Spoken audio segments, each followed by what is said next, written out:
Hey guys, good evening. Today is our day 9 and I just thought about telling you something about the relationship between brain waves and meditation. So let's begin.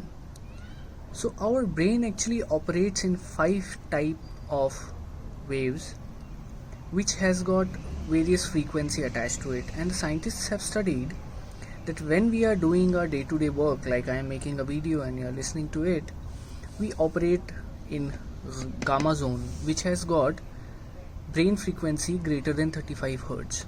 When we are extremely focused and we are attentive as well, we operate in beta zone. Remember, we are studying for the exam just a night before. It's 12 to 35 hertz. Do you know, when we get up, we are a little drowsy, a little sleepy? This is because our brain actually operates in alpha zone. It is 8 to 12 hertz. Now, theta is somewhere we actually dream. It is 4 to 8 hertz. We are into a dream state and a state of relaxation as well, and state of a little intense activity as well.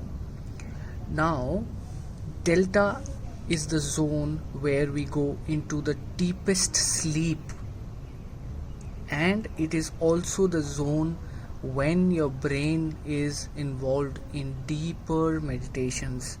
So that is why some people think that meditation is exactly like sleeping. However, it is not. It is the deepest relaxation of our body. So if we meditate, we can achieve at least these two states just by sitting.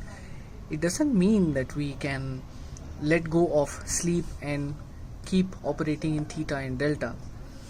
But meditation also makes sure that we, just by sitting for 20 minutes or 30 minutes, or depending upon how much time we can sit, we can try and operate our brain in theta and delta waves, which gives us the most relaxation at the same point of time with intense activity. That's it for today, guys. I hope you are meditating every day. Meditate.